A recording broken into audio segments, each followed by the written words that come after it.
Okay, okay. Pradeep, I think I can share my screen now. There was an option I was just Okay. exploring. Okay. So I'll Okay. do that. Yeah. Yeah. Yeah. Perfect, Yeah. perfect. I hope you Thank you. can see my screen. Yeah. Yeah. Yeah. Yeah. Perfect, perfect. Great. Thank you. Okay. So yeah. So we talk a lot about artificial intelligence, ML, deep learning, data science. So let's try to break that up. So AI is the parent term, right? Within AI, you have this sub part which is called as machine learning, right? And within machine learning you have a specific region which is called as deep learning, right? Apart from these years, what is the difference in this? So anything that can be made artificially intelligence, that is artificial intelligence in very simple words, right? Yeah. Machine learning, using some data, using some historical data, I am trying to mimic a specific thing, a specific decision, that is called as machine learning, right? So if you may ask, what is the difference between artificial intelligence and machine learning? Machine learning is dependent on data, whereas artificial intelligence not necessarily. Okay, that is a primary difference between artificial intelligence and machine learning. Yeah. And then what is deep learning? So deep learning is a subfield of machine learning which works on human like architecture. So just like human brain has a lot of neurons, right, a lot of calculations happen. So deep learning is a specific field which uses a lot of calculations, a lot of computation to arrive at a decision, right? And it is very much resource intensive. A lot of calculations are being done. So all this image processing, audio processing, video processing that you see is a, you can say it's a branch of deep learning. Yeah, image processing and computer vision and so on. Okay, so just to summarize, artificial intelligence, anything that that can be made smart, that can be made to decide on behalf of human, is artificial intelligence. Artificial intelligence that mandatorily requires data. You need to have some training data. Training data is just like the experience. You need some experience to make decisions. You cannot, you know a baby is born, he cannot differentiate between a 10 rupees note and a white color paper, right? You have to train that, okay, this is a note, this is a, so it requires some training data, it requires some example, some experience to be able to predict the next time or make decisions the next time. Yeah, that is what ML is. And finally, within ML, if you are using a lot of computational power, you are using a lot of neural networks, then it is deep learning.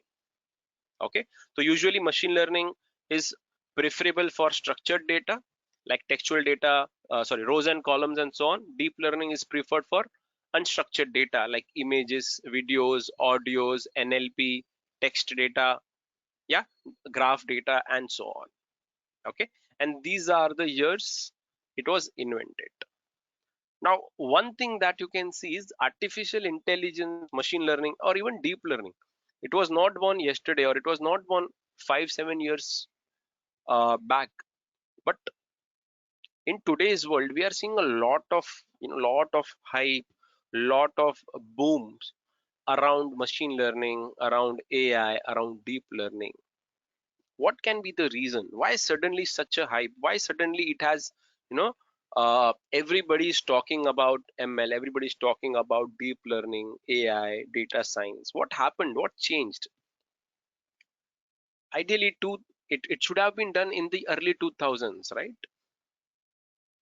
But why people are talking about it now? What's changed? What do you think the reason might be? In the last 5 7 years we are seeing a lot of these terms.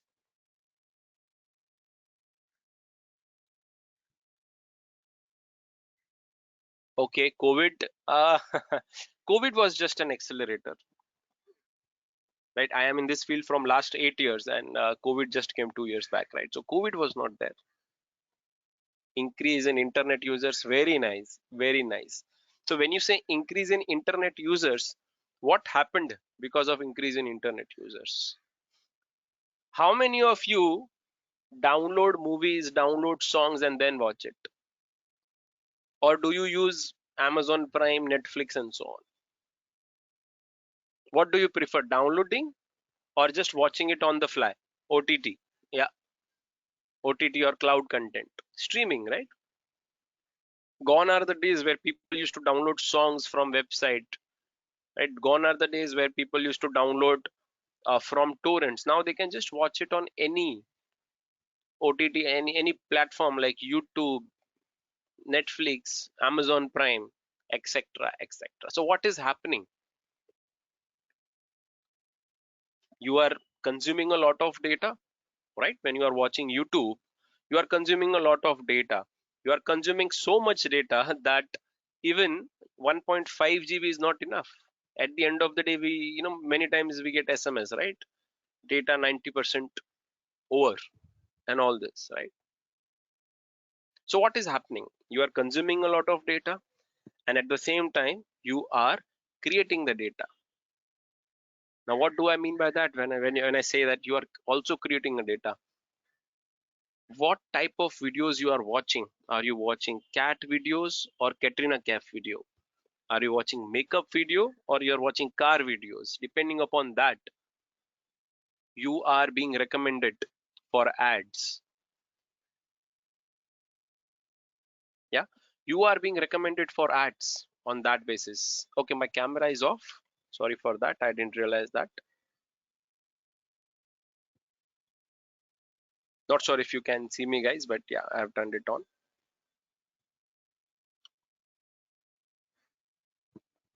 Okay,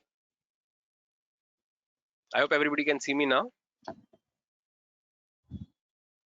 Yes, yes, Okay, we one can. second, one second, Huh. one second, It's just.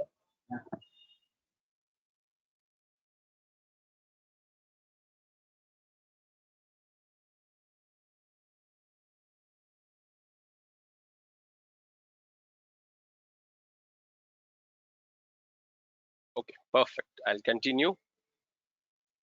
So when you are when you are consuming a content, you are not only consuming, but you are also creating. Wherever you click on the pause button, wherever you click on the rewind button, the amount of time you are spending, the amount of clicks you are doing, everything is being recorded. Yeah, and that is where these companies are creating data. So for YouTube, whenever you watch any movies, they will give you ads accordingly. Yeah. So and again, what happened? Why are you consuming so much of content? Why are you creating so much of content? Because of two reasons, right? Because the internet got cheap and the storage became cheap. So you can now store more data, you can now pass more data, and at the same time you can compute more data. Yeah, you can generate more and more, you can work on more and more complex algorithms, which was not possible 5 years, 10 years back. Yeah. Okay, perfect. So let's talk about machine learning, which is our session for today. So what is machine learning? Come on, tell me. This is a hint.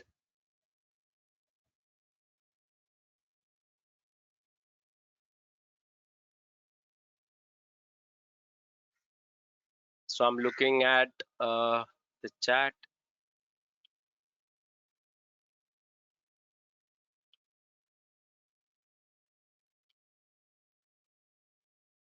So what is machine learning? So there's a human,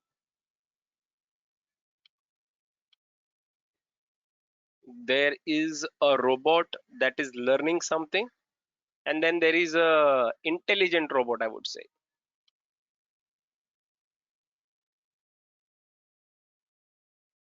Training of machine with previous data or history. Correct, correct, absolutely. So what is happening here? So there is an intelligent person, right? A robot which has a zero knowledge is now extracting that intelligence by reading something, yeah, by looking at the data, and then is becoming a intelligent robot, yeah, or intelligent machine, I would say. Okay, so what is machine learning? It's a field of computer science where where com okay, one second. Okay, that gives computers the ability to learn without being explicitly programmed. So am I making the rules? Am I making specifically say that do this, if this, else that?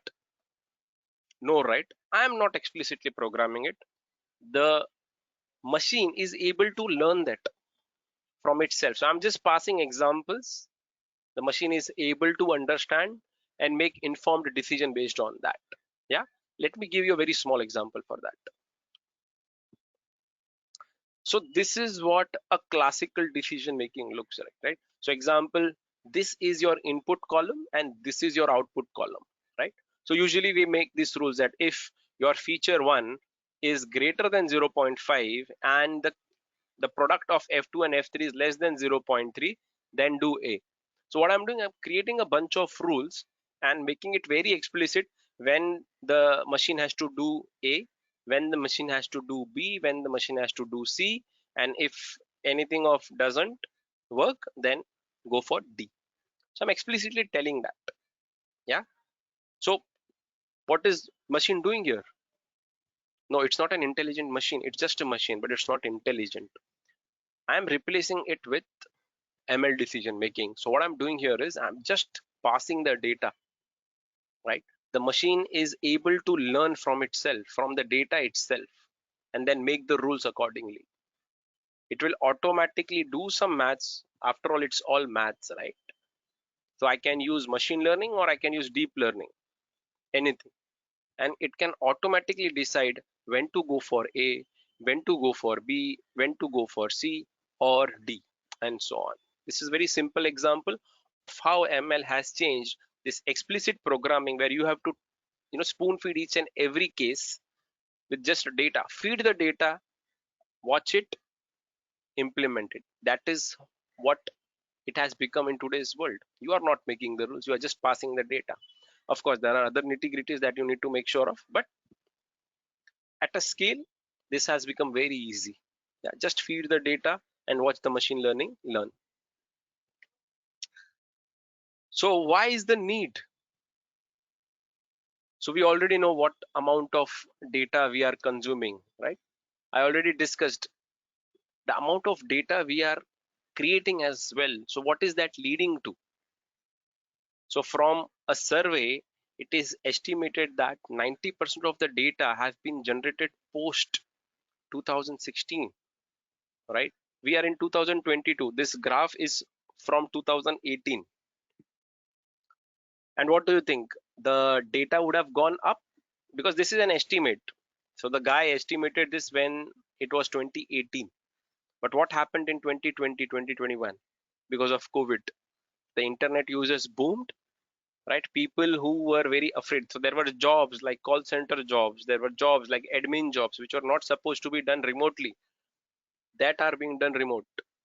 Yeah, so what happened? Everybody came to the digital world. They created data, they consumed data, they further created the data, right? So these companies are sitting on mine of data, right? And there is nobody, they cannot use it, right? People who created YouTube are sitting on a mine of data. So they need people like us, people like you and me, who have some idea of statistics, some idea of Python, some idea of machine learning, right? To answer their questions and create prediction models, right? So you as a YouTube consumer are creating a lot of content. They know whether you like Cat more or Katrina Kaif more, whether you like Salman Khan more or Amir Khan more. And that is where they'll target you accordingly based on ads. And this is how they will earn, right? So what do you think? This graph will go up year on year or will it remain that way? What do you think? So I'm looking at the questions just in case anybody has. It will go up, right?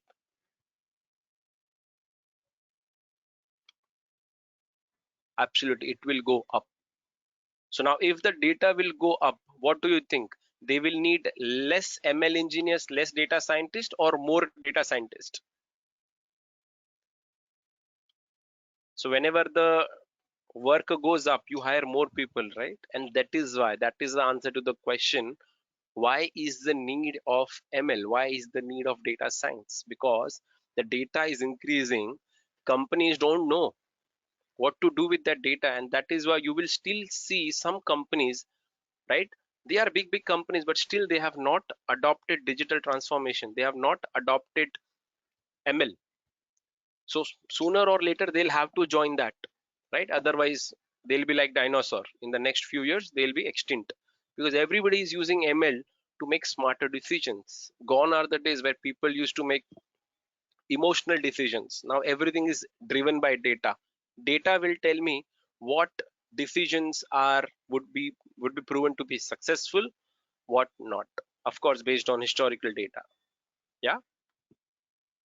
So jobs will go up, and that is why you are seeing a lot of boom in the last 5 to 10 years. Yeah, that is why the jobs are going up and so on. And you can see the salaries also. Don't just Google the average salary of a data scientist, average salary of a data analyst, machine learning engineer. Yeah. And you will come to a conclusion whether this is a right field or not. Perfect. Okay, any questions so far? Can anyone join who are from the sector? Yes, there is a slide on that. So data science is a very big spectrum. I'll try to break that into multiple parts, and then you can decide uh, what is that fits your profile. Okay. So data science is not one job. Just like you have IT industry, data science is an industry in itself. I'll try to decode it towards the end. Yeah. Perfect. So companies are asking questions like, we have that data, but how do we leverage it? How do we store it? How do we retrieve it? And how do we use it to make better decisions? What can I do to make answer questions from that data? Yeah. And this is where people like you and me fit in. Okay. The old ways are not enough. There was a time where the data, the data used to fit in an Excel. That is where SQL was born. SQL was also had some limitation. That is where big data was born. That is where cloud computing came into cover. Yeah. So it is all about storing data, but what about using? What about applying that data to solve business problem? This is where people like you and me come. Yeah. So this is where machine learning becomes our savior. And you would think, so how does machine learning impact me? I'm very comfortable in my job. So there are a lot of questions I get that, hey Jay, I'm earning good. I'm doing a lot of sales. I'm doing a lot of operations. I'm doing a lot of work. My boss is happy with me, and I'm earning good. I'm happy with my career. Do you really think machine learning would impact me? Okay, let's see. Again, this is from the 2019 report, and they had estimated that in 2022, 9% of the jobs would be jobs that didn't exist today. 37% of the jobs would remain, but the skill sets would change. For example, accounting. So I remember my father used to do accounting on pen and paper, but who uses pen and paper? There are no khata books, right? People have moved to Tally, Zoho, other accounting softwares, right? And 54% will fall under unchanged job category. But my analysis says that this number is far smaller, and the left side numbers are far bigger, right? Who would imagine that there would be a career out of YouTube? Who would have imagined that there are edtech companies? We all were used to brick and mortar classes, right? But who would have thought that someday, I am sitting at one part of the world, you are sitting at another part, and we are interacting very seamlessly? Nobody would have imagined, right? But it is happening. Who would have imagined that YouTube or content creation would be a serious job? Who would? Nobody, right? But it has now uh, changed the way we look at things. There are companies, you are seeing ads for a YouTube channel, you are seeing ads for an app on the mainstream channels. So this is how the dynamics has changed. Another stats for you.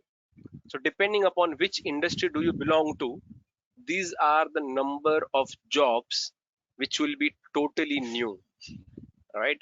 So in 2018 they didn't existed, but by 2022 nearly 15 to 20% of the jobs in each of the sector, be it IT, automotive, textile, BFSI, or retail. There will be jobs that didn't existed at that time. Totally new, totally new. Yeah, 60 to 65% will require a different skill sets. The skill sets would have changed. Gone are the days where you have to, where you print on newspapers. No, people are more investing on social media. People are investing more on digital media. Yeah, and so on. So just think about that. Where are you? Which category do you want to belong to?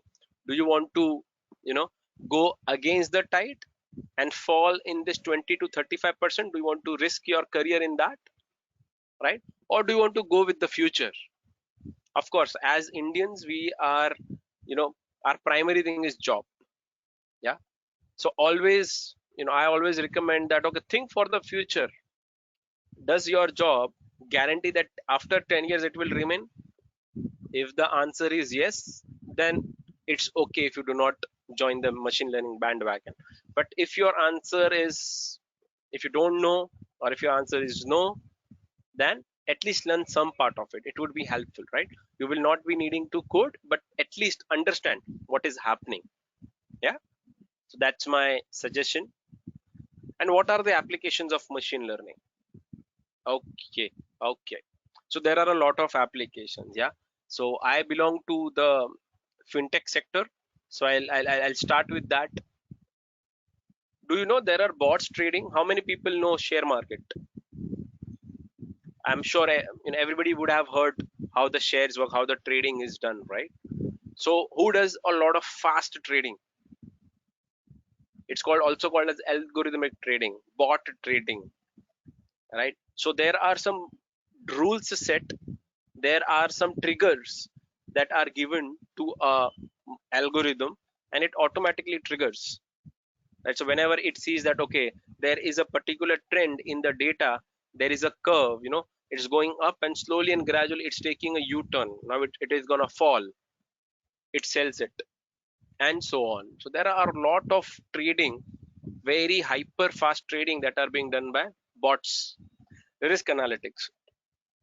Many of you would know how the loan procedure works. So gone are the days where people used to go with their files and talk to the manager. Okay, sir, I want my children to go out for study, kindly give me the loan. No, the banks already have information about you, right? They are giving you pre-approved loans. So whenever you log into the internet banking, you'll always see this ad: 2 lakh pre-approved loan in 5 seconds, in 15 seconds, in 10 seconds. No need for pen card, no need for CIBIL score. Why would they need that? They already have that in their, they already store your account information. They know when your salary is credited. They know what do you spend on the most. Do you spend on clubs? Do you spend on shares? Do you spend on shopping, food, and so on? This is why they suggest you the credit cards accordingly, right? If you are more of a flyer, they'll suggest you, okay, this is a credit card, this is an offer for you, and so on. They already have that data. Transport, self-driving cars monitoring system, right? So Google Maps, what does that do? It automatically predicts the ETA. It automatically detects the shortest path. Correct. It gives you multiple options depending upon what is your route, whether you want to walk, public transport, cars, train, and so on. How does it do that? AI, right? So there are a lot of applications, right? It has become, so it started with finance, because I remember when I started my job back in 2014, there were a lot of banks, because banks were uh, having that clarity of data. They were storing the data, whereas other companies were not storing. We didn't had even data storage mechanism at that time when I joined. It was only banks. But later, retail company, manufacturing company, I have also worked for oil and gas, so they also started a big company, yeah, Fortune 500 company, started their ML journey in 2017. Can you imagine? So if bigger companies are joining in just the last 5 years, there's a lot of scope. Yeah. Okay. So can you share your examples? So we are surrounded by AI applications. Can you share some examples that you feel? I'm looking at questions in the meantime.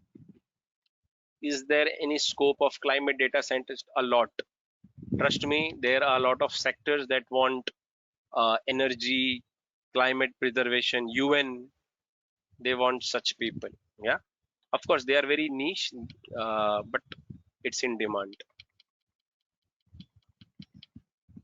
What about healthcare, like the clinical research? Yes, it is also one of the field that started using data science, although it was called as clinical research. But yeah, that's an application. You use a lot of statistical test to come to a conclusion, right? So that's again an application of data science. uh, already answered that question. Yes, bots. Okay, so guys, what do you think about your fingerprint? Right, I'm sure everybody has a mobile like this where you have a fingerprint sensor and a front camera that validates whether it's you or not. Do you think that is AI?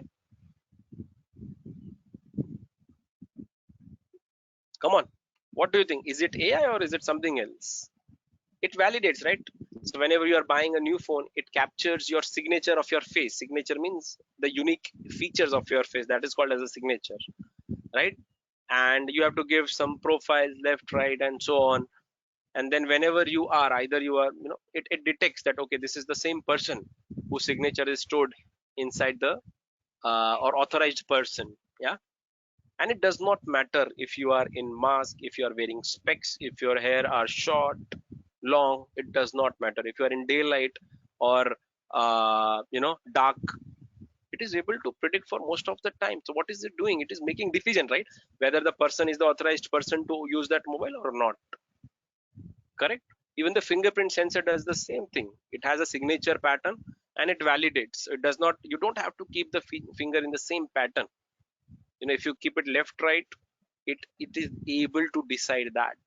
Yeah, so we are surrounded by AI and AI algorithms. We are surrounded by AI applications. Google Map, Uber. How do you think Uber uh, decides your fare? How do you think Uber matches with the nearest rides? How does it, you know uh, matches the right person to the right driver? Yeah, and so on. So there are a lot of applications that we use on a day to day basis. Another simple application that you can try, your autocorrect, right? Your intelligence. So whenever you are trying, it tries to predict, right? What is the it auto completes that word. What is that? AI. Even in Google, if you type, if you are typing the same word, you will get a different list of suggestions. I'll get a different list of suggestions based on my historical. Yeah. So if you type bat in India, you'll get a cricket bat. But what will happen if you type a bat in China? What do you think you'll get? You got the answer, right? So it automatically detects which context you're talking about. Yeah, perfect. So there are a lot of applications. These are some other applications. So someone was asking me healthcare. So, ma'am, these are some examples. Image analysis. So during COVID times, there was a study going that based on your X-ray of your chest, uh, the algorithm was able to detect whether that person has COVID or not. Can you imagine? Because there are a lot of things that even humans cannot see from X-ray. Even doctors, I'm not talking about all humans, but specialized doctors that are finding it difficult to understand from the X-ray. But the algorithm was able to detect that. Drug discovery, what? So there was a recent study that I was doing. It was able to predict all the 82 proteins in a particular genome. So genome is just a object, right? And it was able to predict all the 82 proteins correctly. Yeah, and so on. So lot of things. Zomato, Swiggy, when to give you a pop-up, when to give you an offer, when not to give you an offer, what kind of uh, restaurants to recommend. Same with Netflix and Amazon. People who have bought this have also bought this. How many people would have seen that? People who have bought, whenever you're trying to buy a mobile phone, it will give you that, okay, also buy a scratch card, also buy a cover, and so on. If you watch a particular movie, it will give you recommendation based on that, right? Automated home, Siri, Alexa, Google Home, the list goes on and on. Yeah. Fraud detection, one of my personal favorite. So one day I had some emergency and I had to withdraw a large sum of cash from the ATM. And usually, we are used to do mobile transactions, so I don't withdraw a lot of cash. But that day there was a special situation, so I tried to withdraw a lot of cash, and the moment I exited the ATM, it would have been just 5 seconds, I got a call from a human and saying that, hi Mr. Jay, there has been a withdrawal of XYZ rupees from your account, is it you? I told them, yeah, it was me. They said, okay sir, we were just checking, and they dropped. Now imagine the level of speed, imagine the level of the information they are storing about me, right? Being from that field, even I didn't realize that. I realized that after some time that, okay, they would have my transaction history, that okay, I never withdraw anything more than the limit. Yeah, they have my average transaction limit and so on. So fraud detection and so on. Perfect, perfect, perfect. So I'll just take a pause for a minute to see, and then we'll moving on to what are some, because today's session is more about machine learning. So we'll discuss about types of machine learning and so on. But before that, I just want to see if anybody has any questions related to what we have already seen.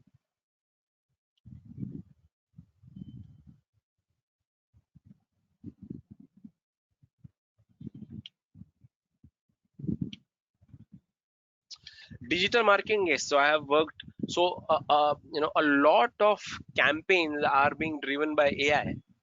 What time do you open your mail? What is the subject line that that is more relevant to you? uh, what is the content? So we did a campaign totally based on AI data. So we derived that, what subject line does customer like, what is the best time to send the mail, uh, what is the mail body that is more relevant to you. So if I'm creating a campaign, and if you are more of a jeans buyer, and if I say that, okay, there is just 50% off, versus if I say that, okay, there is 50% off on jeans, you are more relevant to the latter part of the campaign, right? So we did all that analysis, and our open rate just shot up. So digital marketing again has a lot of analytics, a lot of A/B testing, statistical analysis using ML that goes into it. Yes, we are recording it. I'm from mechanical background. Even in machines, so you have IoT, you have SCADA that generates a lot of data, and using that you can do a lot of beautiful analysis. So when I used to work for an oil and shipping gas, there are a lot of error codes that the machines generate while they are in production. So depending upon that, we find out that, okay, if I'm getting error 1 2, what is the next error? So I am prepared for it. I am proactive in determining what the next error would look like. So yeah, mechanical uh, has a lot of scope. Can it be used to control us like China's social credit system? uh, in future maybe, but uh, I don't think so we have the right infrastructure right now, because China has CCTV installed in every nook and corner. We don't have that right now, correct? But yeah, in future, possible. What kind of job we can get? So I have a special slides that will help you understand about that, what are the jobs that you can get. Yeah. So there's a lot of misconception also that I'll be able to help you out with that. Perfect, perfect. I came i am came to know that machine learning algorithms are used for classification and regression. So that, please tell me, apart from that, any other problem? Okay, okay, we'll see that. Okay, perfect. So moving on.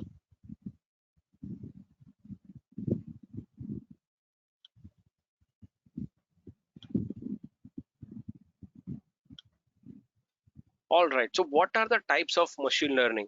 So just to summarize, what is the difference between AI and ML? AI may use historical data or may not use historical data to make intelligent decisions, right? But ML has to use some data. Okay. Now, typically, machine learning can be divided into three parts: supervised learning, unsupervised, and reinforcement learning. Right? Supervised learning is very similar to like sitting in a classroom with the professor, right? So the professor is able to guide you whenever you are wrong, is able to guide you whenever you are right, right? So you always have a checker who's able to validate whether you are going in the right direction or in the right direction, or in the wrong direction. Yeah, that is supervised learning. Yeah, by definition it is learning with a labeled training set. Okay. Unsupervised learning is like you don't have a right answer, you don't have a answer key to it. You just have to read it, understand it, and if it's right, it's right. If it's not, it's not. So it's more of a iterative thing, yeah, where you don't have fixed right answers. It's not that you don't have right answers, but you don't have one version of truth. You have multiple versions of truth. Just to give you a very simple example, in if there is a math problem, if there is a mathematical question, it will always have single right answer. The approach might be different, but the right answer has to be one. Yeah, 2 plus 2 has to be 4. There is no other option to it. Okay, that is supervised learning. You always have a single right answer, you always have some right answer, predefined right answer, right? So supervised learning is very much similar to maths, where you have an answer key, where you have fixed right answers. Unsupervised learning is like writing an essay. So whenever you have to write an essay, for example, write an essay on India. So somebody will write about India, something about India. Somebody else would like a different thing about India. Now, does that mean they both are wrong? No, they both can be right, right? So unsupervised learning is where you don't have single version of truth. Yeah, sorry. And that is why it's a lot of iterative thing. So just to give you an example, you can cluster a lot of entities based on its similarity. Now we'll look at some examples. What do we mean by similarity? What do we mean by clustering, and so on? And finally is reinforcement learning. So reinforcement learning uses real-time data to understand whether I need to go forward or not, whether I'm doing the right thing or not. So it's very similar to you throw a frisbee and your dog catches it, right? And then when it comes, you feed it, or you congratulate him, or you give him a reward by giving some biscuits, right? But what if you throw a frisbee, right, and he leaves the frisbee and catches something else? Then you will punish him. So there is a reward and punish thing that is happening in real time. So the dog will finally know that, okay, this is a good thing I have to do, so I have to continue in that direction. This is not a good thing, I'm not supposed to do that. Yeah. So this is reinforcement learning. So you are reinforcing the learning in real time, right? So reinforcement learning is also used a lot in self-driving cars, where you have to make a lot of decisions on the fly in real time. Yeah. Gaming is one example of reinforcement learning. So if you are on the left side, because you make moves, right? Counter Strike, PUBG, chess. So if you change anything, if you change a little thing, the rules will change. Yeah. The model will have to recompute on the fly in real time. That is what reinforcement learning is. Yeah. But usually coming from industry, it is only supervised learning and unsupervised learning which is used majorly. Reinforcement learning is not used that much for uh, does not have much applications in real world industry. Of course there are some certain sectors like gaming, uh, self-driving cars that use reinforcement learning, but majority of the sectors, uh, most of the jobs are getting done by supervised learning and unsupervised learning. Okay, so let us try to understand that in detail. So what is supervised learning? So in supervised learning, as I told you, we know what we are trying to predict. So it's like, if you give if you train a model for classifying a person as male or female, so you have to feed the data, and it will select from that. Yeah. you can always say whether it's right or wrong. Okay, predicting a price of a house. Again, you have to give some sample data that okay, these are the features of a house: 3 bhk, 2 bhk, in a good locality, not so good locality, made in 2000, made in 2022. So it has some features, and it also has some labels to it, that okay, if a house with this many square feet of area, developed in 2022, 2 bhk, this many number of bathroom, the price is x. You give other features, prices y, and so on. So it knows, it can derive relationship between the features and the label, which is nothing but your price of house. Same thing with uh, gender classification as well. It will be able to derive some features that okay, the height of a male person is different, the stature is different, and so on. Yeah, so it will be able to classify that there are fixed answers, male, female, and there is a fixed numerical value that the model will give. That is supervised. Okay, but then what is supervised?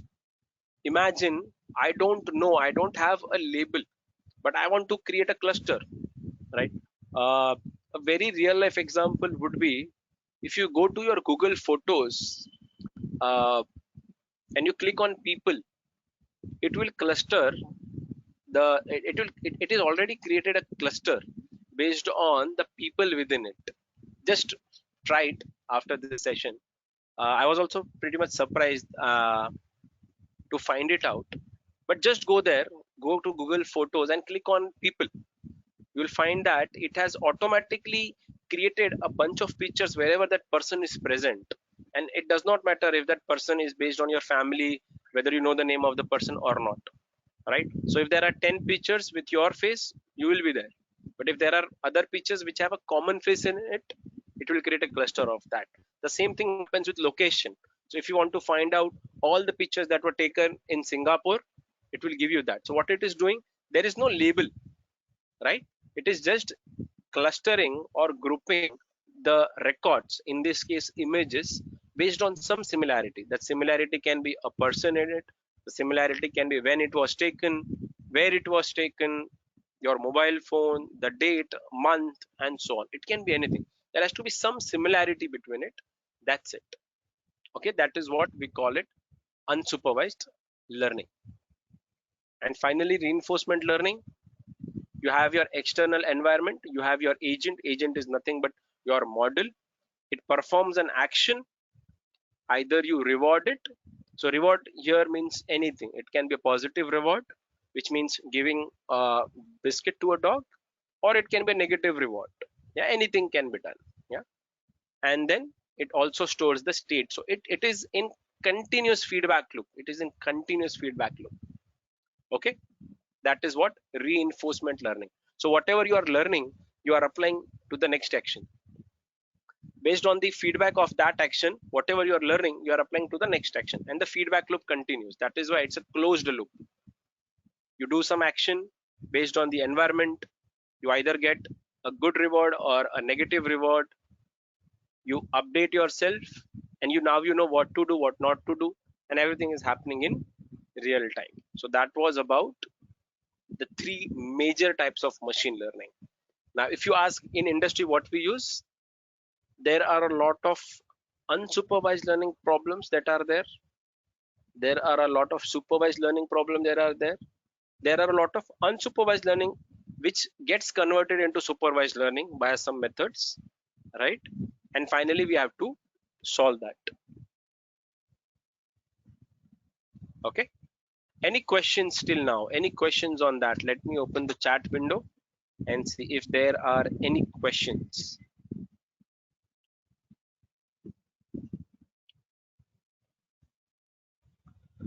Quantum computer relations with ML. So quantum computer is again a research field where there are a lot of computation, multiple dimensions that are being explored.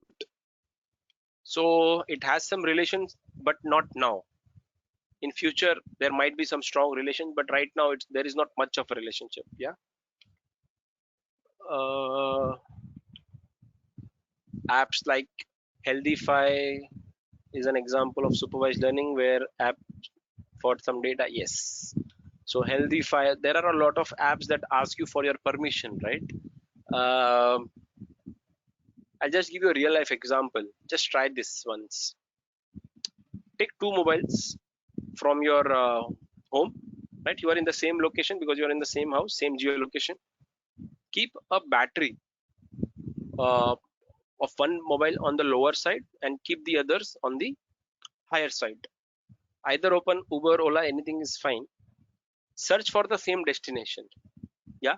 So basically, you are going from point A to B on both the mobile, but look at the prices. What will happen? Can you guess?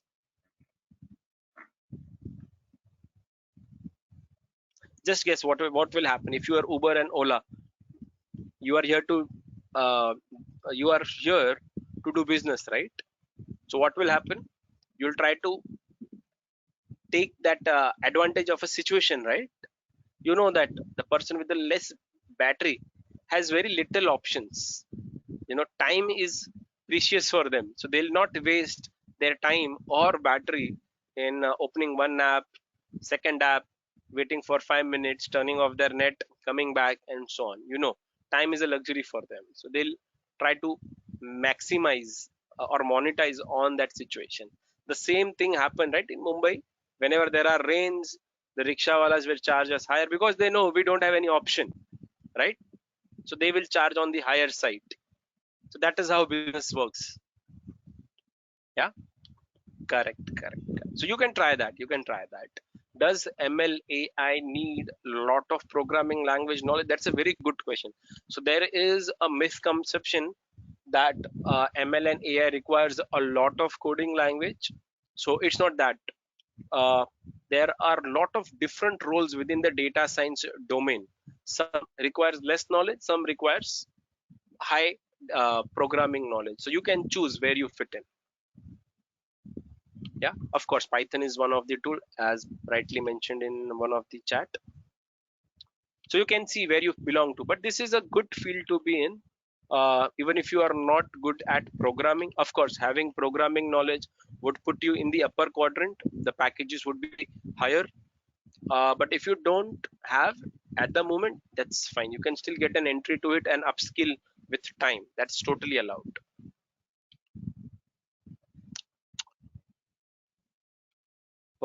Perfect. Any other questions, guys? Because I think we have some time. Okay, how much math is required if you are moving? Okay, I'll answer that question. How much math is required? Again, if you are more into programming, you'll also require to understand some maths behind it, if not all. Okay, perfect. So now moving on to my favorite section, which is about the data science roles and tools. Now, again, why am I using the term data science? First, I'll try to explain you what data science is all about. So you know what AI is, you know what machine learning is, and you know what deep learning is, right? But what is data science? So you keep on, people interchangeably using data science, ML, AI, and so on, right? So there are different graphs you will find, different explanations you will find for the same question. But I've tried to share what I think is the best. So data science is a very wide field. So even data annotation, data collection, data storage, which has no relation to ML, which has no relation to math, statistics, is also data science. Yeah, people who are working on Excel is also in a way data science. Yeah. So you will see that there is a lot of overlap on all the three, sorry, on all the three parts, and there is some part which is independent of AI, ML, and deep learning, right? So data science is a big umbrella which encapsulates AI, ML, deep learning, right? That is why you'll see a lot of time data scientist as a word being used. Okay, but let us try to demystify uh, all these different roles that are available in the market, and I'm sure you'll be able to, or I hope that you'll be able to suit yourself better based on this. Yeah, or where do you fit in, where do you want to fit in? So Majorly there are four roles that are available under the data science domain. You have data engineer, you have data analyst, you have data scientist, and you have a machine learning scientist. Of course, they don't look like this, but these are just for indicative purpose. So let us try to understand what are their jobs. And in any company you go, there will be sometimes uh, the ratio is not fixed. So there will be companies that only hire data scientists. There are big companies like Amazon that hire all the four in equal proportion, and so on. Okay, so from company to company the ratio might change. Yeah, but these are the four major roles. Of course there are some there can be some further bifurcation, uh, like in data analyst you will have uh, product data analyst, marketing data analyst, right? But my goal here is to make it at a high level. What are the skill sets required for each of the role?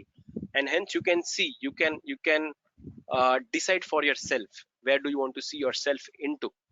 Okay, so let's get into it. So what is a data engineer? So before big data was invented, these guys used to be called as system analyst or ETL guys, right? So their job is to get the data and store it in data warehouse, data lakes, and so on, right? So what they do, they create pipelines, right? So just like you have a water pipeline which is able to bring water from a combined source to your houses, right? So these guys do the same thing. Their job is data collection and storage. So once the data is generated or shared by the client, they have to do a lot of standardization. They have to do a lot of ETL, extract, transform, load, which is cleaning the data, making it standardized, uh, formatting it here and there, and making it usable enough to be used. Yeah. So so just like what the BMC does, right? They collect water from the pond, but it is not directly drinkable. So they have to do a lot of processing and then send it to our house. So these guys are very similar, just that they do it with the data and not water. So what is their main role? Creating data pipelines and storage solutions. That's it. What are the skill sets required? Majorly, they require SQL because that is the data based language. So their primary is SQL. Then they require Java, Scala, or Python. This is their secondary language. Yeah, apart from SQL, they might require Java or Scala, or they might not. Most of the people, they do not require this secondary language. SQL is enough, right? Shell scripting, of course, there is a lot of administrative task that they have to do, which is only possible with shell scripting. Yeah, it's a command prompt where they have to do a lot of stuffs, right? It's very similar to coding, but there are fixed set of commands they need to execute. Yeah, cloud computing, right? So gone are the days where they used to use Microsoft SQL Server to or local server to store the data. Now all the companies are moving towards cloud like AWS, GCP, Azure, and so on. Okay, so they need to understand how to store the data, how to fetch the data, how to create a permanent link between that, and so on. So this is their responsibility. One thing you would have noticed is they their responsibility is only storing and collecting the data. They are not responsible for understanding what is in the data, understanding what are the insights within the data, and so on. Okay, so they don't care about how do you use that data. They only care about supplying that data to data scientists, data analysts, and so on. Right? Do they require a lot of coding? Yes, they require a lot of coding, right? Do they require business knowledge? Not much. These are hardcore technical guys who do not, who are, they require very little or no business knowledge because the data has the same language. Okay, perfect. The second part is data analyst, right? What is a data analyst? They do a lot of analysis to describe the data. How does the data look? They try to answer questions based on data, like, okay, who are the top 5 spenders, who are the top 5 people, what does the sale look like, what does the projection look like, and so on. So they try to answer question. They try to create a lot of reports and dashboards. Nowadays dashboards can be on Power BI, it can be on Tableau, it can be on any other tool, right? But they do a lot of job in visualizing, insights gathering, and so on. Yeah, they have to do a lot of data cleaning, of course. So they do a lot of ED, exploratory data analysis, and so on. Okay, do they do a lot of coding? Possibly. Is it mandatorily?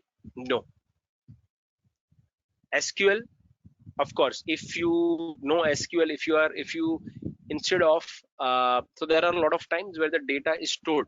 So what data engineer does, they create an SQL table, they give you a name of a table, and that's it. Now you guys can do whatever you want to do, their job is done.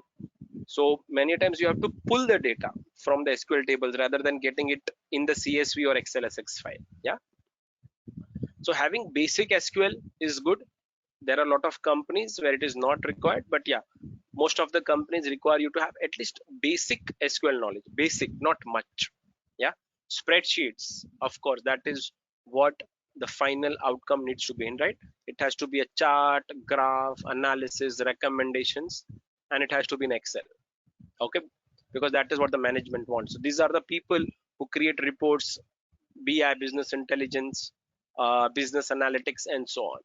Yeah, BI tools like Tableau, Power BI, Looker, and so on. Again, like I told you, they do a lot of creative visualization. They need to have that creative bent, logical uh, ability to crack that problem, and they may or may not have programming knowledge. So people who are asking that, do I require programming knowledge for ML?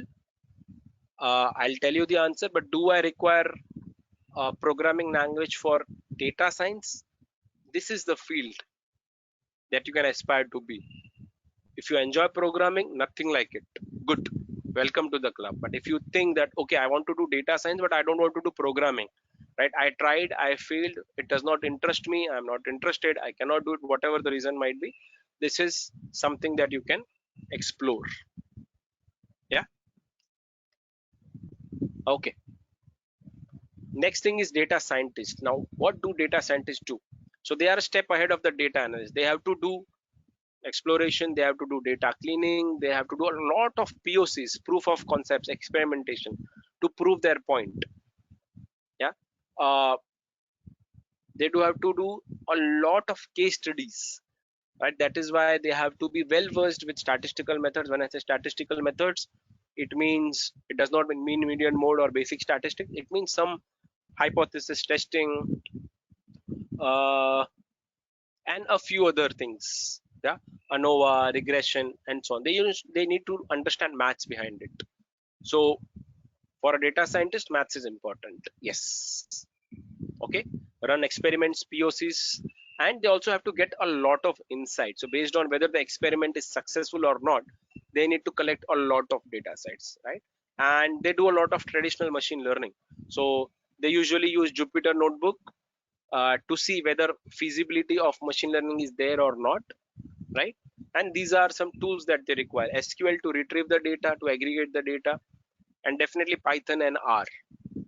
Yeah, so these are not hardcore coders, but these are amalgamation of multiple skills. They have skill of a data analyst, they have skill of a machine learning engineer, they have skill of a statistician. That is why they are expected to know how to gather insights.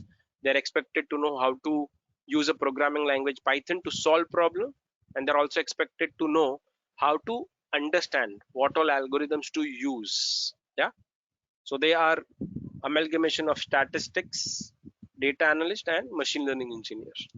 Okay, perfect. And finally, you have the machine learning scientist, right? And of course, data scientist has to have a lot of business knowledge. Even data analyst need to have a lot of business knowledge, right? So if you, in terms of business knowledge, data analyst would be the first, rank one. In terms of knowing business knowledge, data scientist second, right? They need to understand the business, then only they can do problem solving, right? If I don't even understand the industry, how can I understand the problem they are facing? Yeah, so these are not 100% technical but techno functional. And finally, you have machine learning scientists. These are again technical people. They do not need to understand much of a business, but yes, 30 to 40% understanding is required. Yeah, whereas for data engineer it was much less, but they need to understand the business. Yeah, so these are the guys who do hardcore production of ML system. They scale up the models, they scale up the prediction systems. Yeah, deep learning. So deep learning is a field that is being done by machine learning engineer, machine learning scientist, and so on. They work a lot on unstructured data, image, computer vision, video, audio, NLP, text, graph, and so on. Yeah, and these are some tools. So they are not required to get some insights of data. They are hardcore model builder, and Python coding, even cloud computing like Azure, GCP is required. Okay, so just a quick recap. Data engineer, their job is to store and maintain the data. Data analyst, their job is to visualize and describe the data. So these are more about answering specific questions, solving particular problems through insight. They are not predicting anything. They are just doing descriptive statistics and showing what has happened in the past. Yeah, data scientist gain insights from the data, create POCs, experiments. Machine learning scientists, they productionize the data. So once the data scientist creates a model, machine learning scientist productionize it or scales it up. Yeah, and these are the tools. Data engineer, they require SQL plus any other programming language. I would add cloud to it. Data analyst, SQL, of course, to select the data. BI tools and spreadsheet, which is nothing but your Microsoft Excel. Data scientist and machine learning scientist, they both need to be proficient in Python or R. R is not being used that much because Python is the industry leader at the moment. Yeah, but data scientist, it's okay if they don't know hardcore Python, using libraries and all. Machine learning scientists need to know much beyond the traditional libraries like pandas and so on. Yeah, so that was a summary, and I know that was a lot of information. So I'll just look at the questions and see if you have anything specific for me.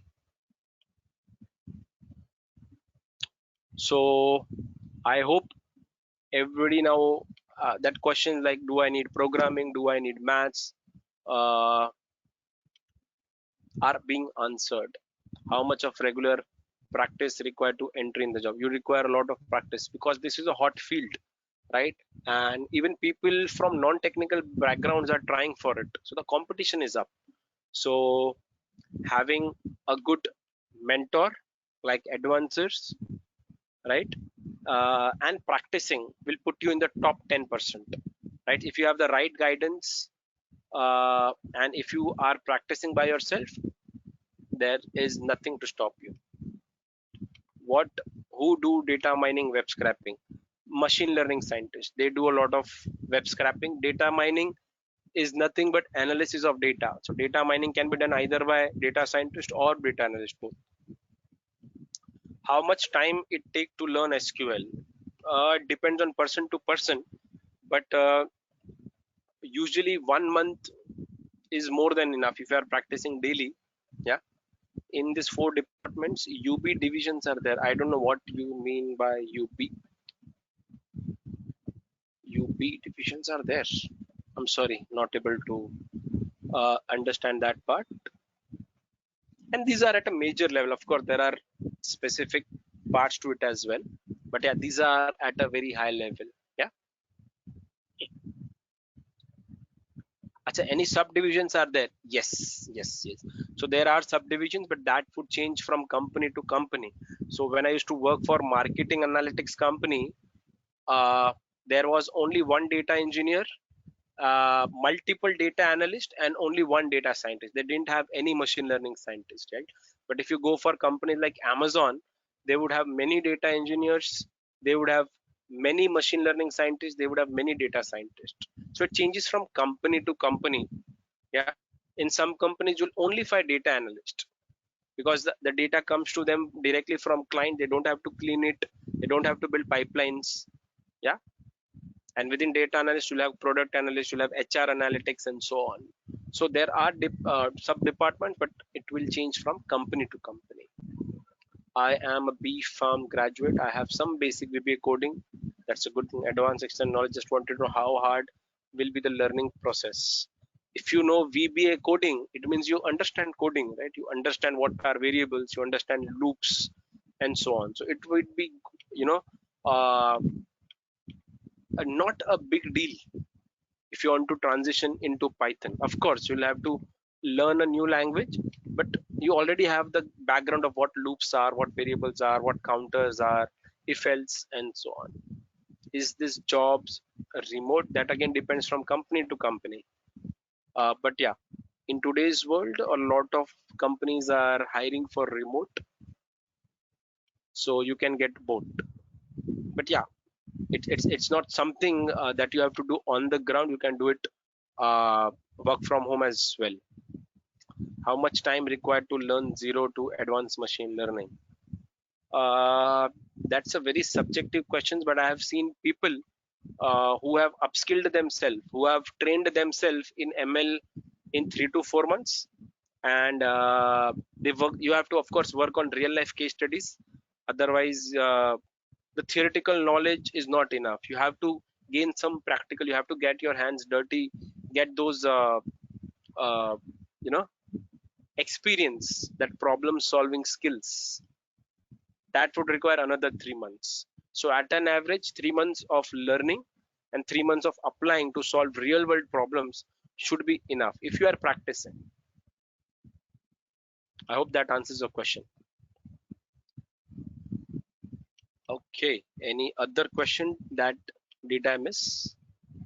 But I hope everybody was able to understand what do jobs at a high level look like in the domain, yeah, and what fits them the best. That was the whole intention of doing that.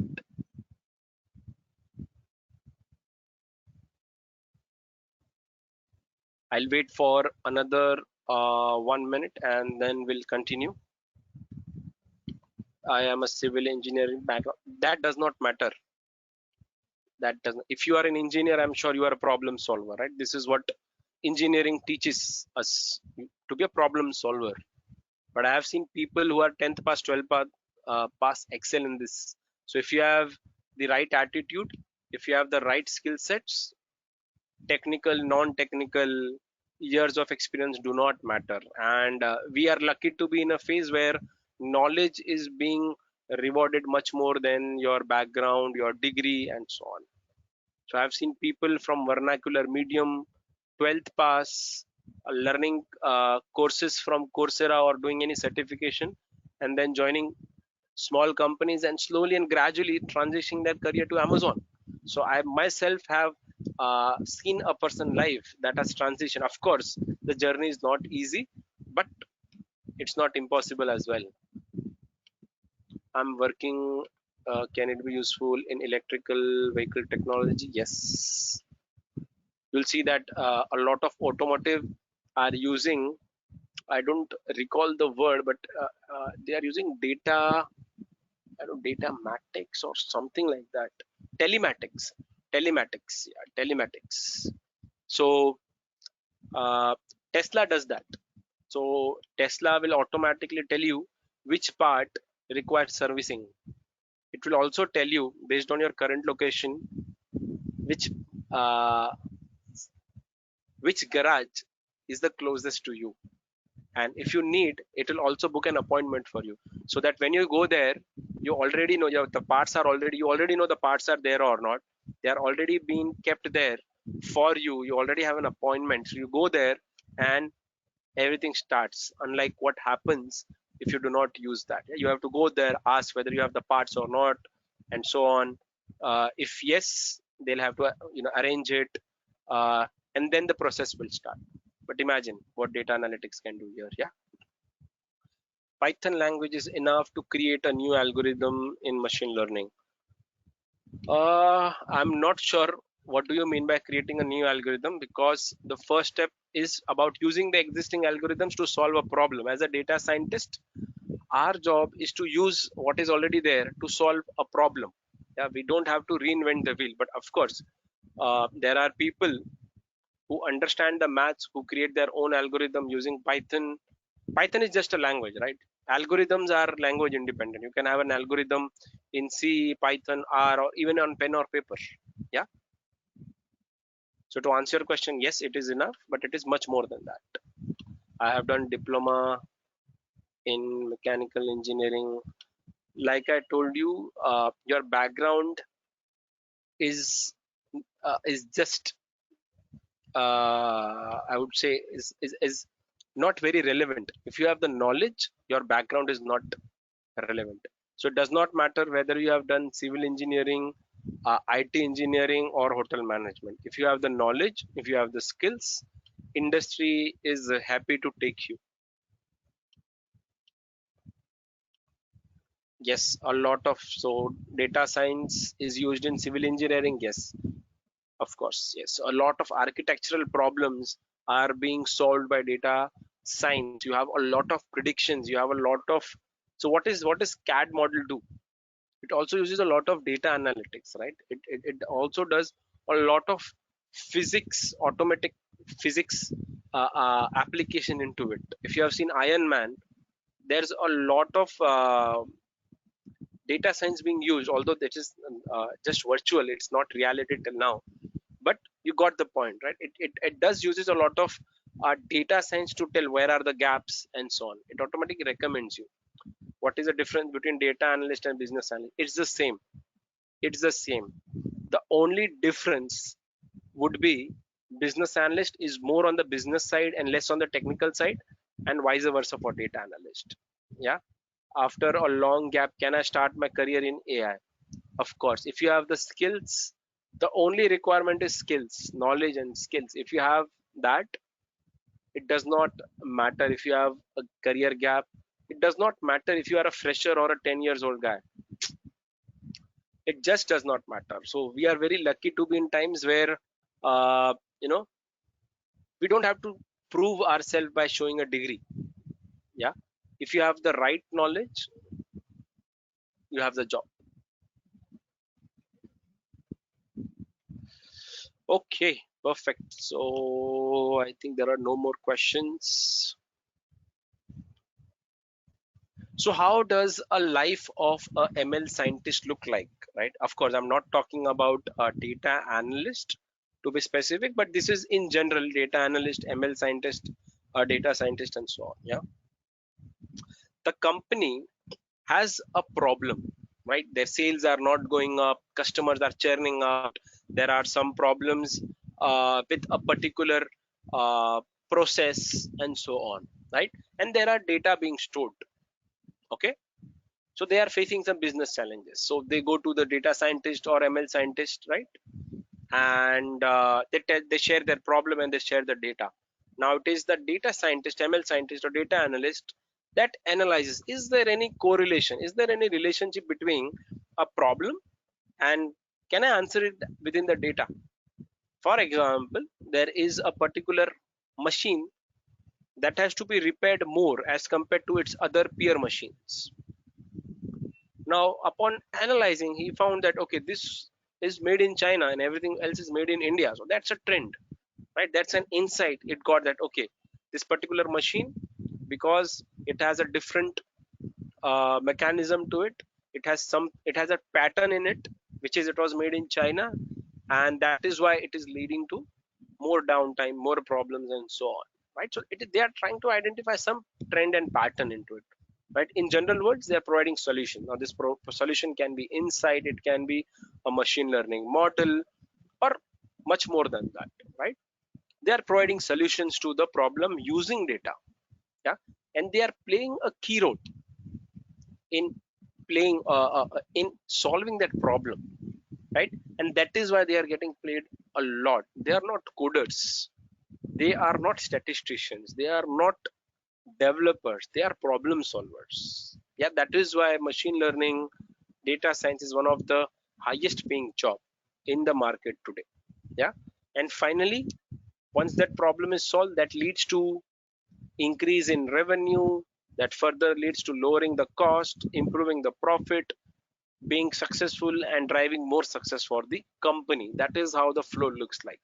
Yeah, of course, these are steps that might take weeks, months to show results depending upon the type of problem you are solving. But yeah, this is how the usual flow looks like. It starts with a problem, it starts with the data, right? And then our job as an ML data scientist is to look around for solutions using that data, and finally solving that for the company, right? And make some impact, positive impact. All right, so that was it from my side. I'll take a look any final round of question. I'm a PhD student of IIT Indore and I want to work uh, on data science. Yeah, there are a lot of good scopes in civil engineering as well. So predicting the lifetime of a particular uh, construction site, what to do, what not. There's a lot of recommendations that being happen. Uh, I'm not sure, but yeah, there are a lot of applications. You just tell. So there has been a program. There has been a recent software called GPT-3.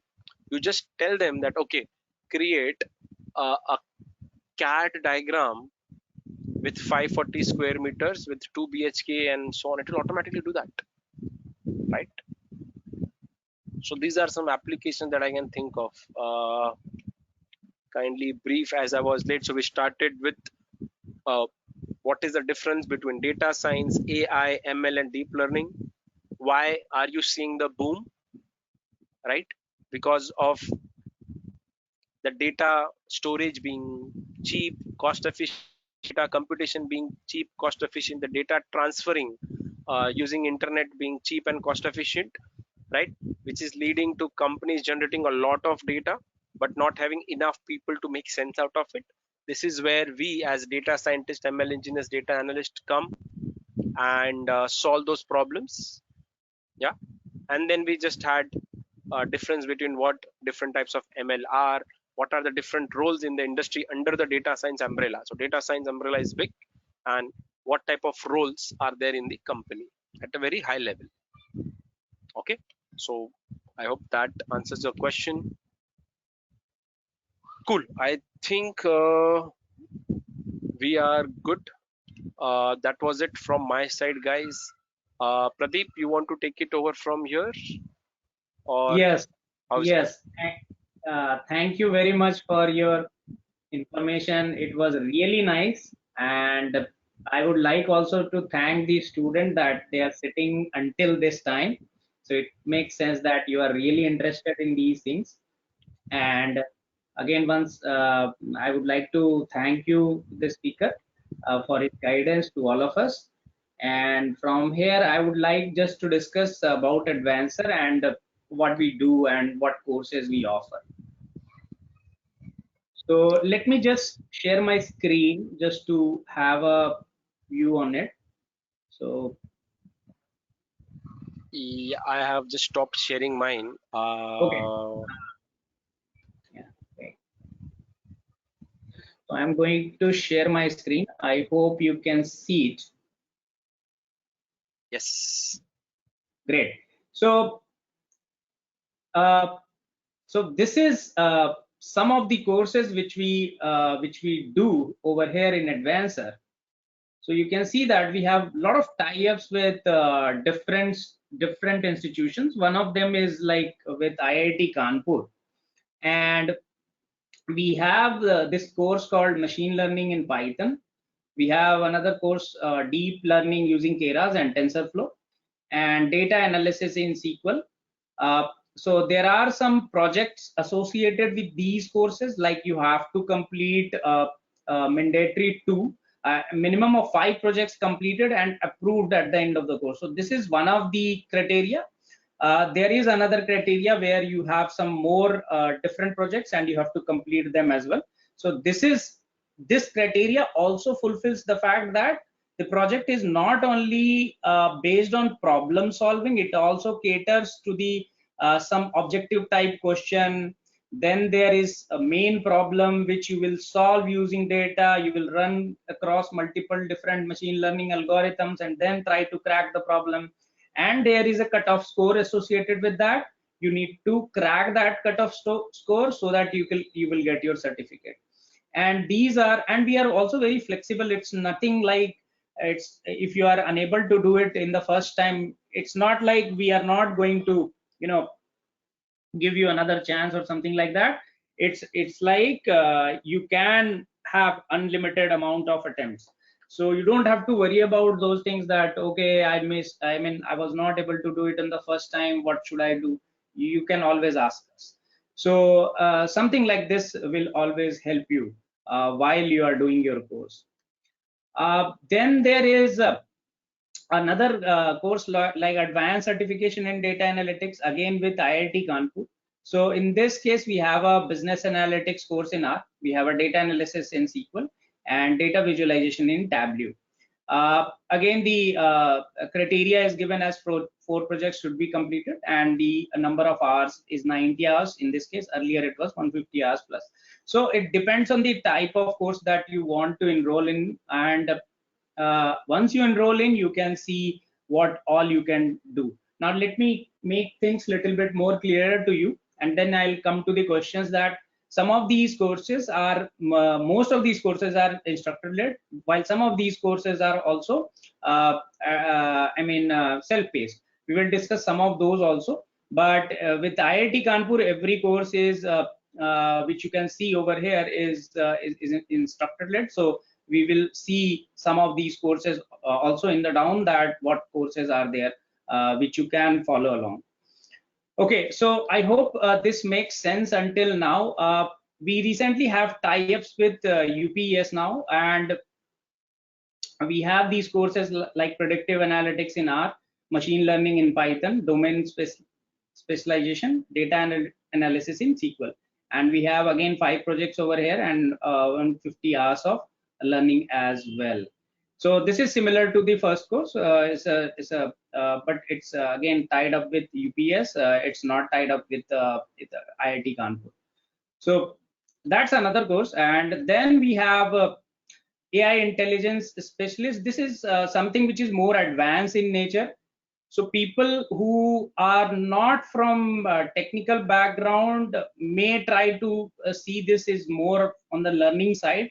But if you think you are technically good and can do better, you have this. This is a course that you want to do and that you should do. So of all our courses, this is the one course which requires a lot of understanding and a lot of problem solving aptitude. So this contains around those things which we have covered in the other courses also. So predictive analytics in R, data science and machine learning in Python, artificial intelligence in using TensorFlow and Keras. There you will cover deep learning and everything. And this will also have data visualization in Tableau and data analysis in SQL. So you have 7 projects completed. That's something which is mandatory. And you will have these 2 courses, data visualization in Tableau and SQL, are basically self-paced, and these are all instructor-led. So that's the difference that is I was talking about, that you should know. Then we have certified data analyst, analytics specialist, where we have predictive analytics in R, data visualization in Tableau, and data analysis in SQL. Now, this is for those people who think they cannot do maths, or I don't know, people are really, I think some people are really underconfident of themselves. I think you need to be really smart enough to understand that math has little bit to do with coding. In general, it's more about logical thinking. So if you think that you can logically deduce a problem to a conclusion, you can do well in programming. I can give you a very good example of myself. In 2008, when I graduated and did masters, I had zero knowledge in programming. Currently, I know C++, Python, R. Along with that, in the career, I learned self-scripting. I have I have no engineering background as well. So I can tell you from my personal understanding that even if you do not have a programming background, or you are not from the computer science background, it's all right. You just need to try. The only thing that will happen to you is this, that you will encounter a lot of problems, but then there are people here to help you out. So that's why it's a it's a question which suggests you that okay, I don't have math background, I'm not from this background, that background. It doesn't matter a lot in long term. What matters is that are you working hard enough to understand those concepts? If yes, then nobody will stop you. So with that, I just want to tell you that why Advancer, why not other organization or other ed techs. So we have industry expert like our speaker sir. We have similar people as instructors, and they will teach you, help you during the entire course curriculum. Then most of the content which is created is practical in nature, like they are not dummy data set or something like that. They are more into the understanding of how you can do well with those data set. Also the interpretation of meaning of like you got a linear regression result, what does it mean, how can you interpret it? Those things are very very important. You need to understand that as well, along with the mathematics or statistics associated with that. Okay. There are different multiple projects also, and also a certification with job assistance. Now here I am saying job assistant, not job guarantee, because nobody can guarantee anybody anything. So I think it's more appropriate to say that we'll assist you in job, rest is up to you, that how you are going to perform within an interview. So that ownership you have to take. But yes, we will help you in getting interview calls and everything, but you have to perform well to get into a job. So it's really not about that whether you can do this or not. You can certainly do this, you just have to try. uh, Also we have placement partners like these. So people over here are placed in the past, and we are looking more placement partner in the future as well. So these are some of our good placement partner along the line of you can see that Capgemini, Accenture, Deloitte. We have also placed people in some financial institutions as well. So in fact, some of our students were placed where I worked in the past. So it depends on how you work hard, how much you can give your thought process into it. That's very important. Then there is this thing called uh, placement matrix, right? It's very important to know what is the number that you are talking about. So number of opportunities sent is 12 to 15 per month. Then there is number of interviews and tests conducted. It's around 200. So it's an average figure. It cannot be that. I mean, sure that 200 people will come. So you need to just average it out. So it can be 190, it can be 210, depends. So it's around 200. And then there is a number of a student placed is like 10 to 15 per month. So this is what the data says, and this is the contact information that you would like to have at your end.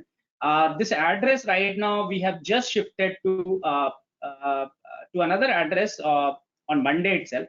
So we are now working in the Pearl Academy, because that is also acquired by Gus. So we are working in their building now. So the address will be soon changed. But this is how you can contact us. This is the number, and this is the email ID that you can reach out for further information. Our career counselor will guide you along the details of what courses you can. They are the best people to tell you what courses you can enroll in.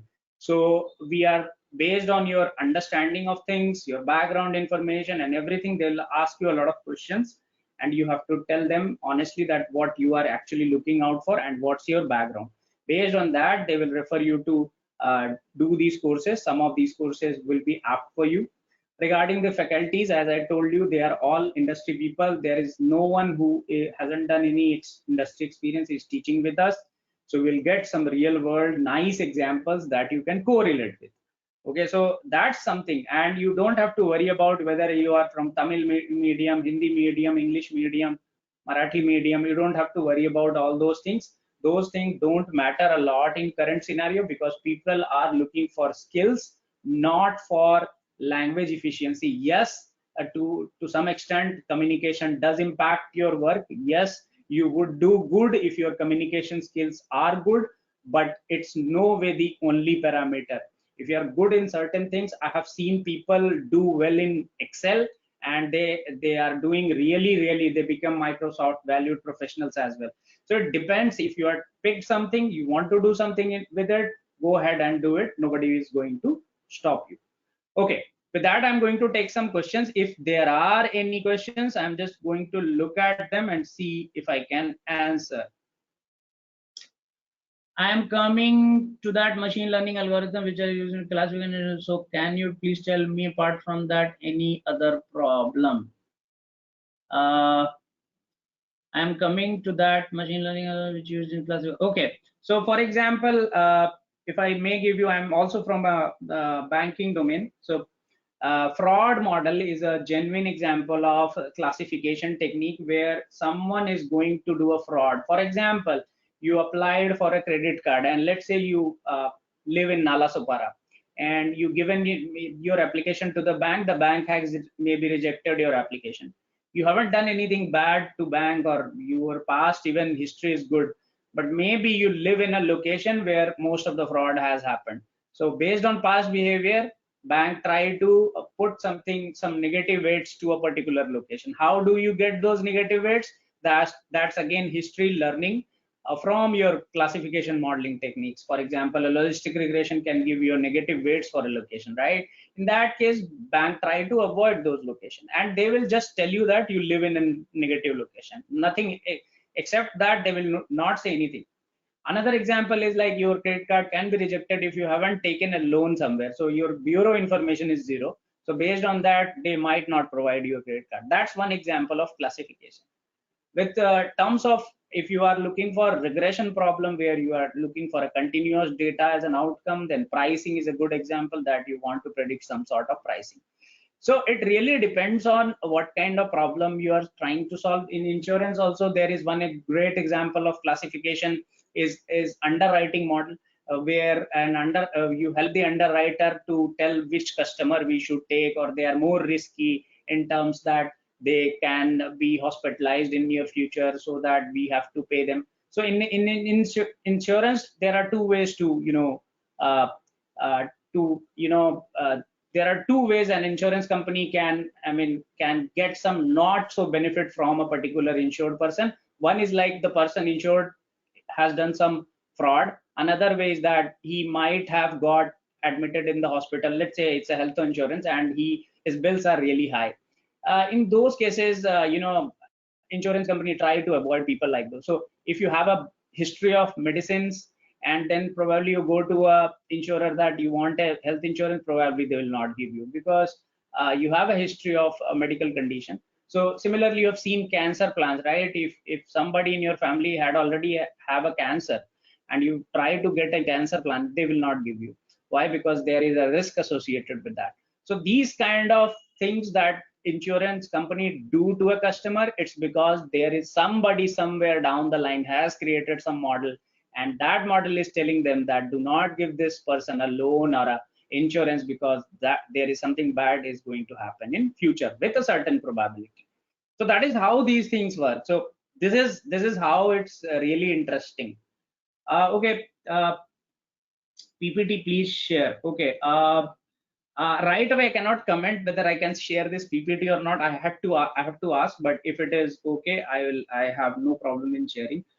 Can you share this PPT? If yes, then it's helpful. It's Advancer also in Bangalore. No, I don't think so. We are in Bangalore. We are in Hyderabad, but it's an online program, so you can attend from any city. I don't have any.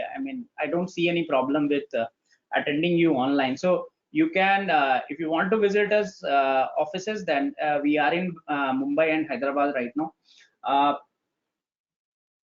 Kindly brief about AI, artificial intelligence. I think I'm not the best person for AI, but if our speaker sir can give some insight more on AI. Already he has spoken a lot, but I think if you are interested in knowing something more, I would recommend him that he should be taking this mic.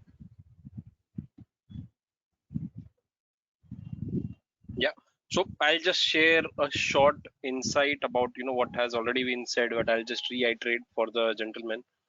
So anything, anywhere you are trying to make the machines intelligent, that is AI. It can be automatic. It can be a smart home where where the light turns on. It can be a classification where once you take your pic, it automatically detects where the face is. It automatically tags based on. So in Facebook, if you're trying to upload a pic, it will automatically tag based on the previous tagging, that if that a particular face represents your friend A, it will automatically recommend that, okay, is it your friend A, and so on.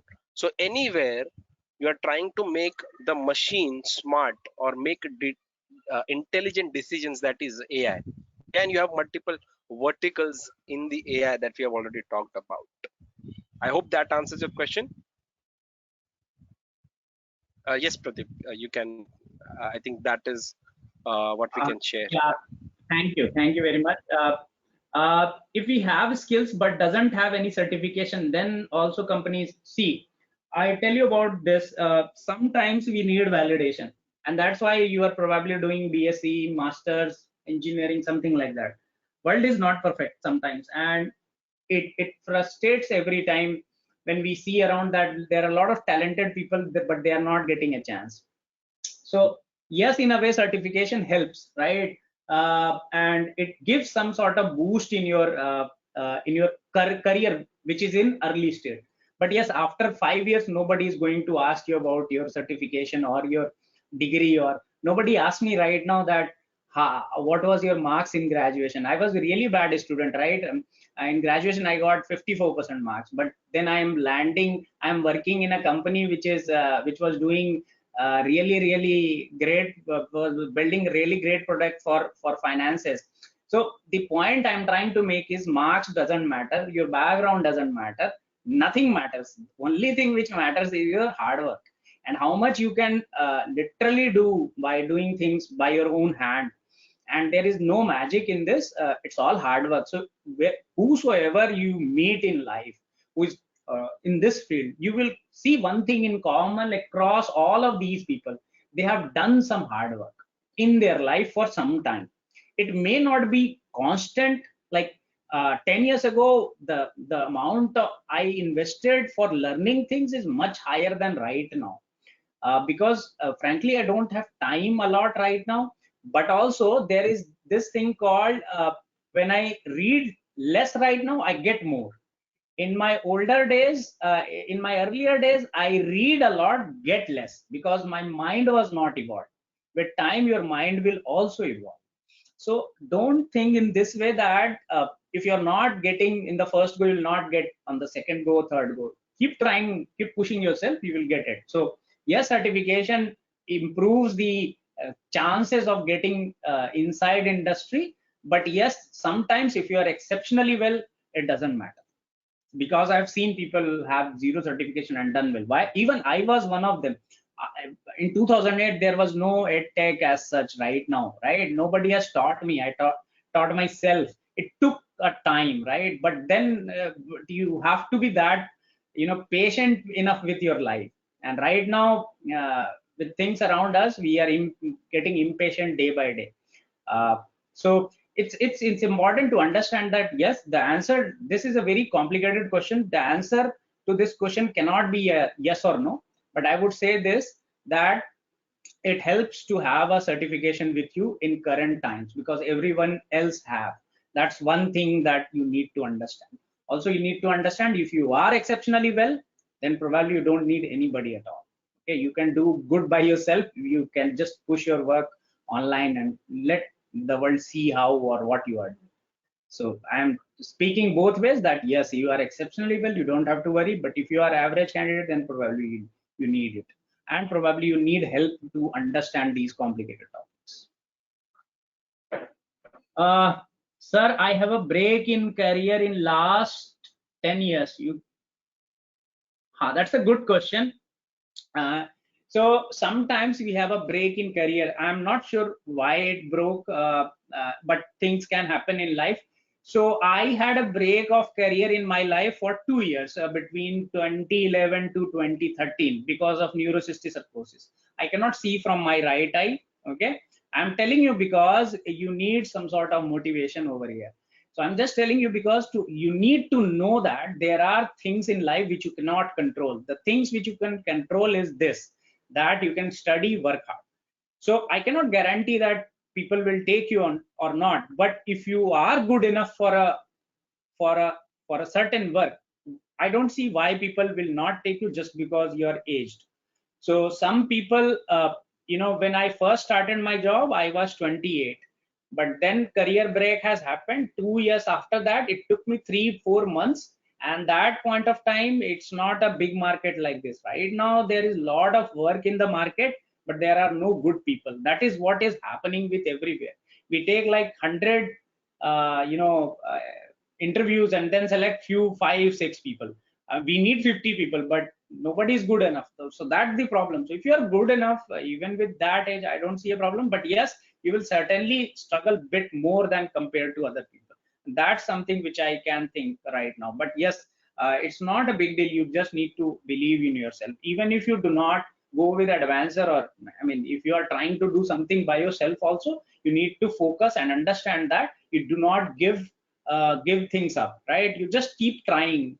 You will eventually get success, and there is no harm in trying. I mean, nobody will take anything from you. You will learn something out of it. So that's also very important, right? uh, I have 10 years experience in teaching, but now I want to switch it first. Can I get opportunities? Again, the same answer applies to you. So it doesn't matter that which field you were in. If you work hard, you will certainly get good opportunities. There is no guarantees, but yes, if you try. I was not into data science. Data science is like 5 10 years, right? Until then, before that era, it was called as predictive analytics or things like that, right? We have a separate field. BI, business intelligence, was a word, right? Then predictive analytics was the word. These were data miner was a word, right? Senior analyst was a word. Junior analyst was a word. Right now, everyone is becomes data scientist now, and there are more categorization within themselves, which we have already discussed or saw within the presentation. What I am trying to say is this: that it doesn't matter if you are working hard, if you know things, if you can do stuff. Yes, people will take you. It's not a big deal. So don't stop your thought process just because you think in a certain way. And also I can tell you this: everyone's learning curve or job curve or you success curve is different. People come from different background, they become successful in separate field, and they all have their own success stories. So that's why I'm saying that it is not important to think that whether your background can affect your future or not. Yet it does have some sort of impact, but naturally you are the one who is controlling your future. If you work hard, if you give yourself 100%, I'm not sure why someone would not pick you up. So there are tons of stories on internet flowing that people under very different difficult circumstances have got landed into a great job within industry itself. So that's something you should think about. I have my background in MCA. I have done which is best for my data center or or what is best for me. So if you are already into computers, uh, you can go for data scientist. It's a data analyst is more on the data and business part. Like you take the data, you understand the business, you try to do things certainly, but requires less of coding or exposure in certain fields. But within data scientists, you will have more exposure with data and programming in general. So if you have already done MCA, my bet is like you can do data science. It's a good thing for you. You probably understand better than most of the people around you. So you probably will even do better. So it's helpful if you have done MCA. But again, coding is something which anybody can learn. You don't have to be coming from computer science background or such as such. It is it hard to change? I am currently in clinical, mostly in clinical work. So in clinical also, why do you want to change it? Just use this clinical domain into data science, right?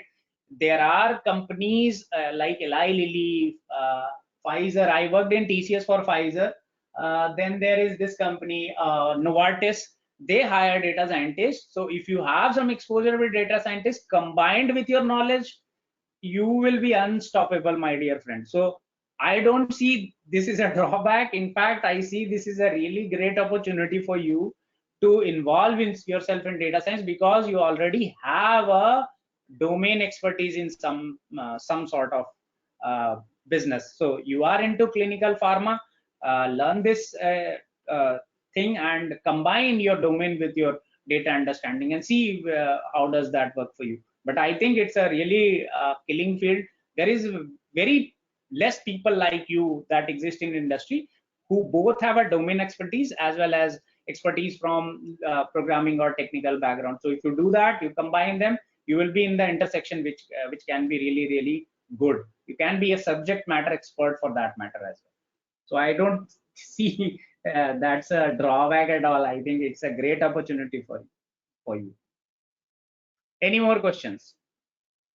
I hope my answers making sense to you guys. I'm not sure. Any question for our speaker, sir, that you would like to ask him specifically?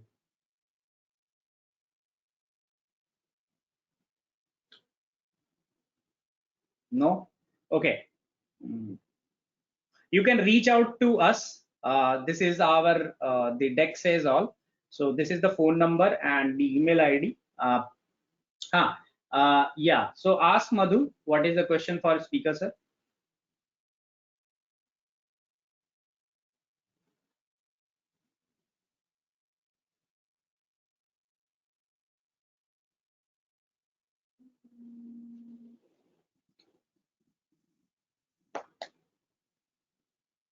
So speaker, sir, there is a question for you. You may Mm-hmm. answer it.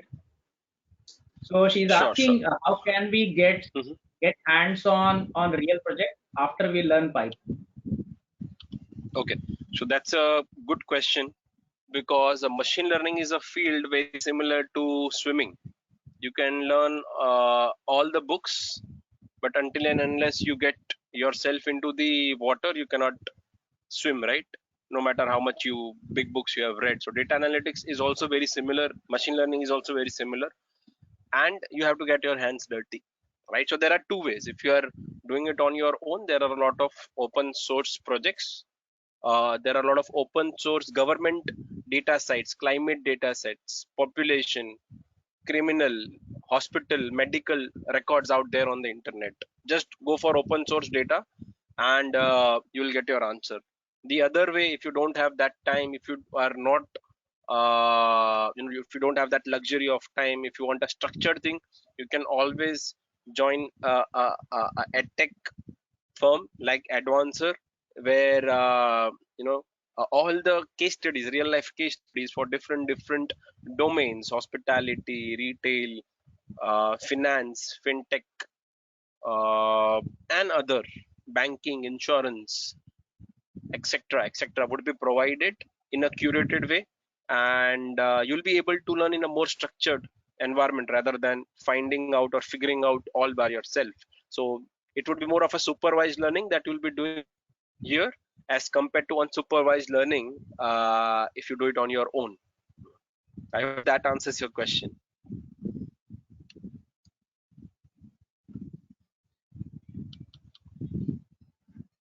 Yes, Pradeep, I think Yeah, I'm just scrolling and seeing if I missed any question.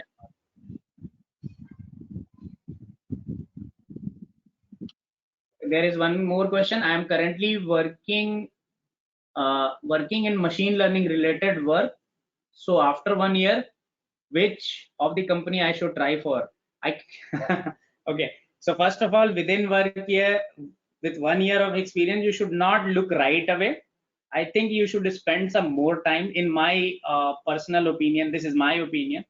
It may or may not suit you, but I think with some exposure in before switching, you need to have some sort of exposure with the business also, along with your understanding in programming and coding.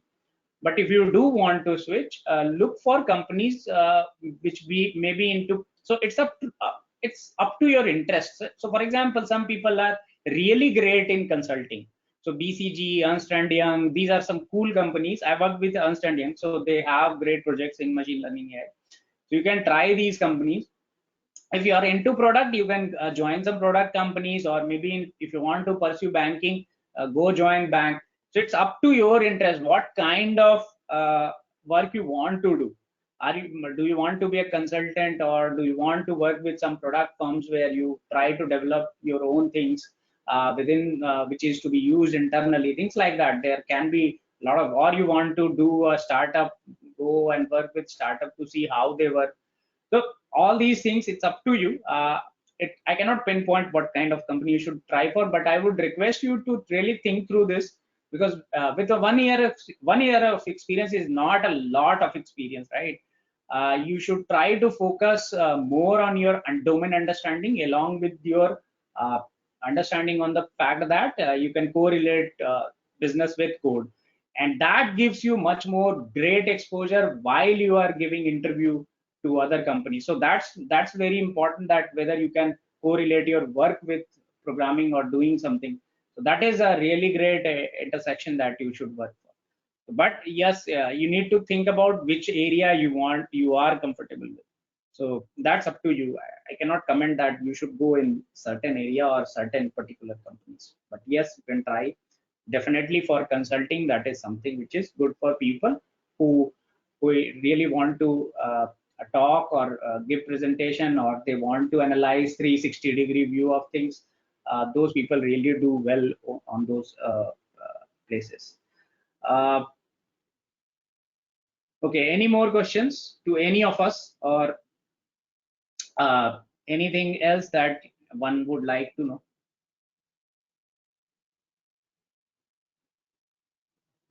Okay, so I think